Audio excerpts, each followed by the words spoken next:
जातो ना आपण शॉपिंगला. त्या फोकलीचा फोन नकोय परत. त्या भोसलेला झेपत नसेल तर तू लक्ष घाल. बंधू आणि भगिनीनो, आम्ही बोलल्याप्रमाणे तुम्हाला पैसे मिळवून देण्यासाठी आम्ही प्रयत्न केलेले आहेत. असे एकूण 20 लाख रुपये खर्च आलेला आहे. तो तुमच्या पेमेंटमधून कापून घेतला जाईल. किती लाखांचं नुकसान झालं माहिती आहे तुम्हाला? माहिती आहे?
सर, काय झालं सर?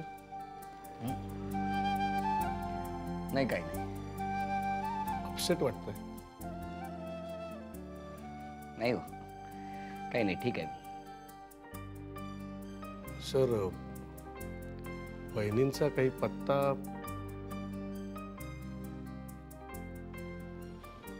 मला एक कळत नाही सर. सरळ तुम्ही त्याची कंप्लेंट करून त्या हरामखोराला तुरु. माझी बायको माझ्या नावाने चिठ्ठी ठेवून गेली आहे, स्वखुशीने जाते म्हणून. मी काय पोलिसात तक्रार करणार? माझं सोडा, इथला हाल हवाल. सध्या गायधरींचं राज्य चालू आहे. कळलं मला. पण काही म्हणा सर, त्यांच्यावर जबाबदारी पडली ना की ते अगदी सरळ वागतात. अहो, माझ्याशी चक्क आपुलकीने बोलतात ते सध्या. कसं आहे शिंदे, आपण जेव्हा मुलगी बघायला जातो ना तेव्हा ती सौजन्याची पराकाष्ठाच करते. ते नम्र वागते, लाजते विजते. पण एकदा का लग्न करून ती सासरी आली की मग ती तिचे खरे रंग दाखवायला सुरुवात करते. गायधनींचा आत्ता दाखवण्याचा कार्यक्रम सुरू आहे, त्यामुळे त्यांच्या बोलण्यावर अजिबात जाऊ नका. उद्या जर का चुकून मागून ते प्रिन्सिपल झाले की मग कशी नखं बाहेर काढतात ती बघा.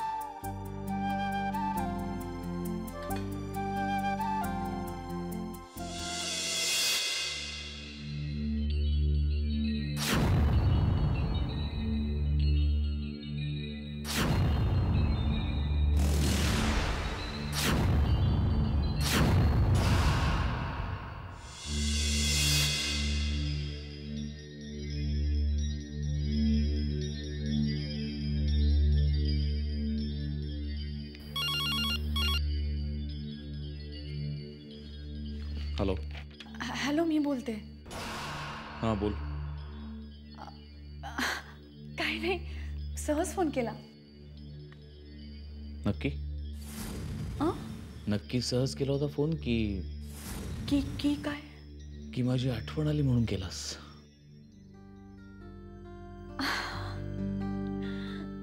ईश, तुम्ही मला ना काय? काय नाही, तुमच्याशी बोलताना ना खूप गांगरल्यासारखं होतं. का ग? घाबरतेस मला? खूप भीती वाटते तुमची. भीती? का मी काय कोणी राक्षस आहे? खाऊन टाकणार आहे तुला? आता ते मी काय सांगू? मग काय सांगायला आवडेल तुला? तुम्हाला काय ऐकायला आवडेल? जे मी मागीन ते, जे मला हवंय ते देशील? ठीक आहे, आज संध्याकाळी लवकर घरी या आणि सांगा काय हवंय ते. देईन. नाही, त्याकरता एवढा वेळ थांबण्याची गरज नाहीये.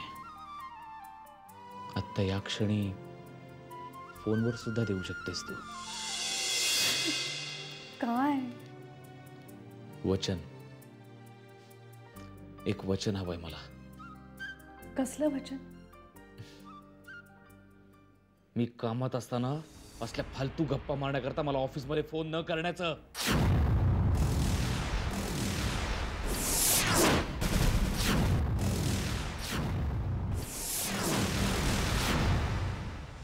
तुम्ही शांत बसलायत याचा अर्थ तुम्ही मला वचन दिलत असं मी समजतो.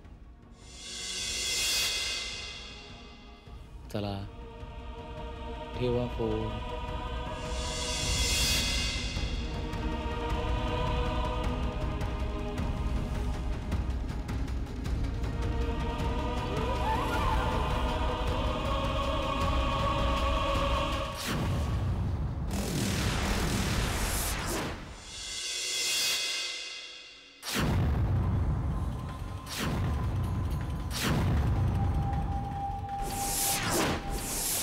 जगताप, तो 8वी वरचा मुत्तेमवार आहे ना, तो पीटीच्या तासाला चक्कर येऊन शिंदे सर, मी केव्हापासून शोधतोय तुम्हाला. एक मिनिट, त्याच्या वडिलांना कळवा आणि मला काय ते सांगा.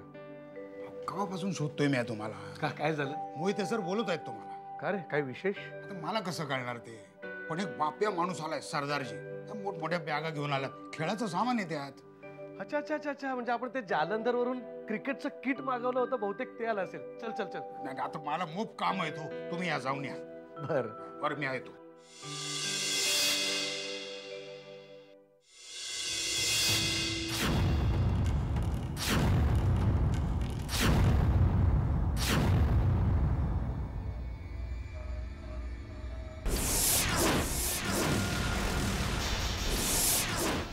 दत्तकपत्र.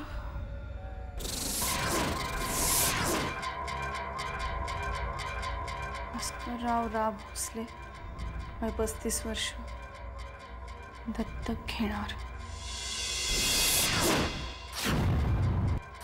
उद्धव महाकाळ दत्तक देणार.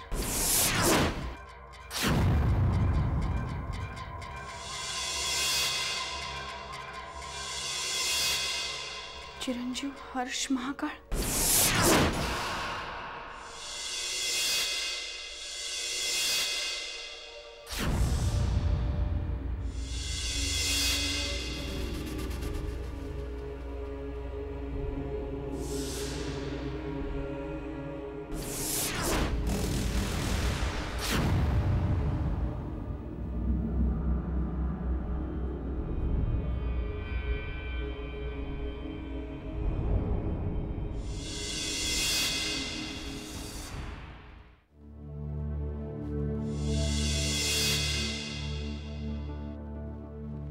आसावरी, अशी का बसलीस? काय झालं बाळा? हर्ष काही बोलला का? आष्टीहून काही फोन आला होता? हं? बोल ना आसावरी.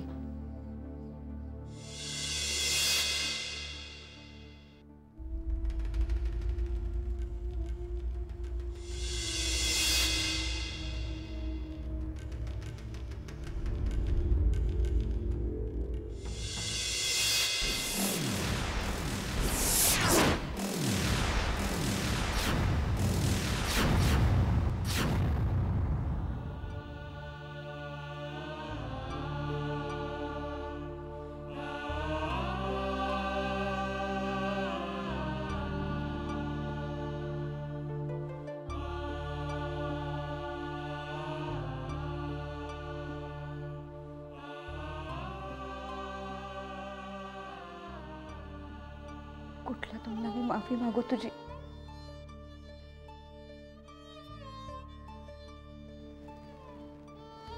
पण विश्वास ठेव पोरी,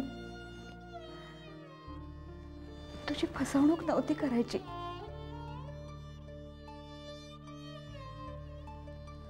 हजारदा मनात आलं माझ्या की तुला सांगून टाकावं, हर्ष हा आमचा मुलगा नाहीये. हो, दत्तक घेतलंय आम्ही त्याला.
लग्नानंतर 7-8 वर्ष झाली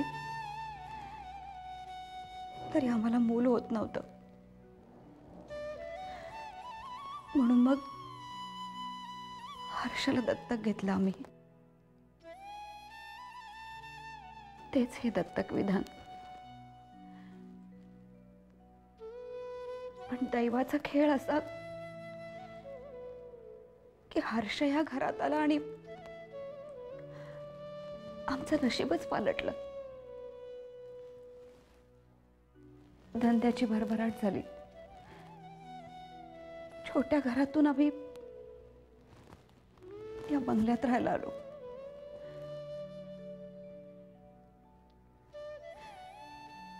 सर्वात आश्चर्याची गोष्ट म्हणजे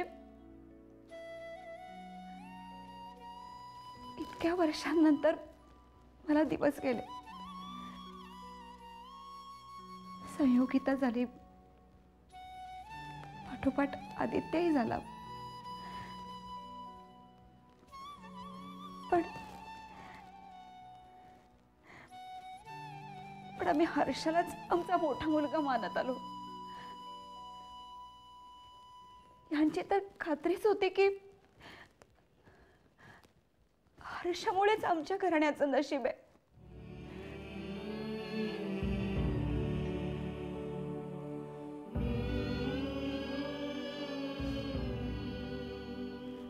पण ते काही असलं ना तरी तुझ्यापासून ही गोष्ट लपवणं चूकच होती.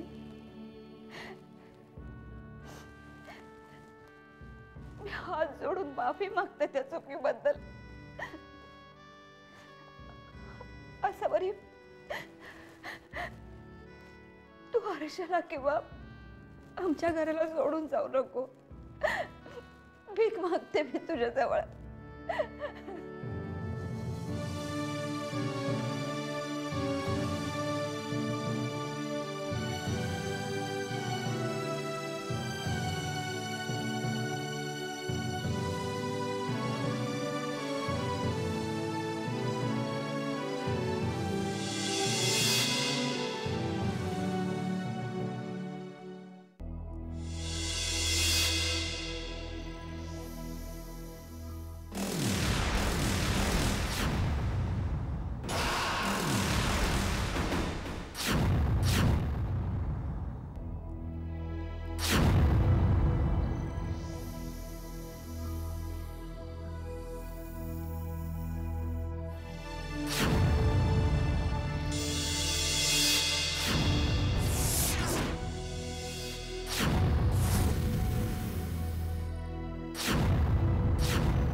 आसावरी. आसावरी!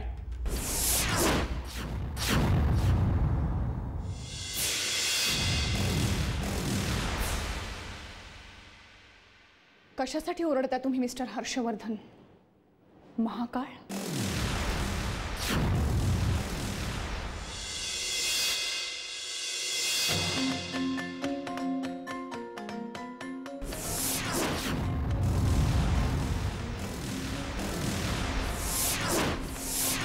आसावरी, असा विश्वासघात केला तुम्ही माझा.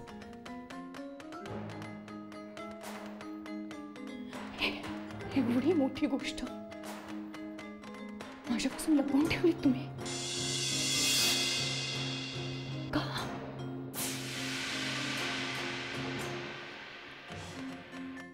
तुम्हाला काय वाटलं? ही गोष्ट जर मला कळली असती तर माझं तुमच्यावरचं प्रेम कमी झालं असतं का? एवढा मोठा विश्वासघात का केला? विश्वासघात मी तुझा नाही, तू माझा केलायस.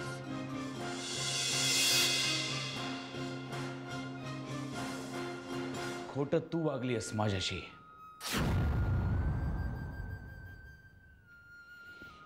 आता मला कळलं की तू दोनदा ऑफिसमध्ये का आली होतीस ते. आता मला कळलं की तू घरात सतत काय शोधायचीस ते.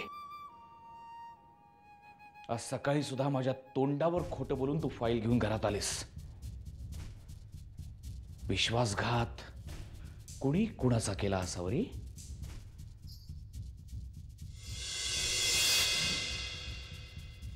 पण लपवण्यासारखं काय होतं?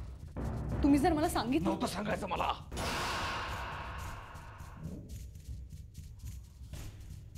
नव्हतं सांगायचं मला की मी का भिकारड्या माणसाच्या पोटी जन्माला आलोय. नव्हतं सांगायचं मला की मी एका गटाराच्या कडेला वाढलोय.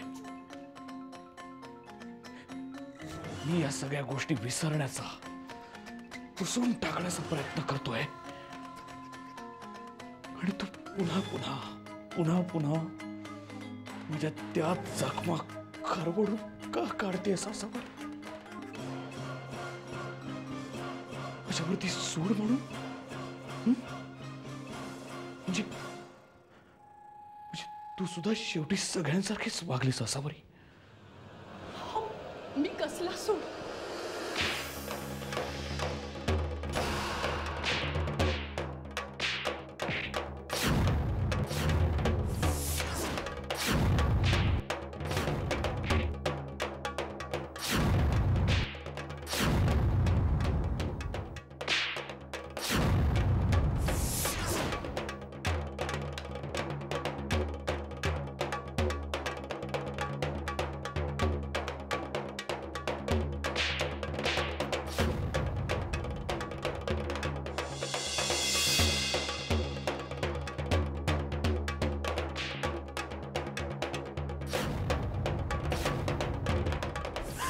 विश्वासघात केला मी तुझा. मी विश्वासघात केला तुझा. मी मारून टाकीन. हा ठार मारून टाकेन सांगतोय.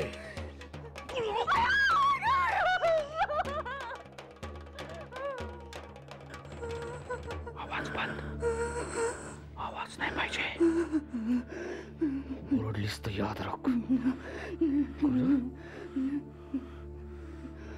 सगळं विसरण्याचा प्रयत्न करतोय तो मुद्दामून मला पुन्हा पुन्हा त्याच गोष्टींची आठवण करून.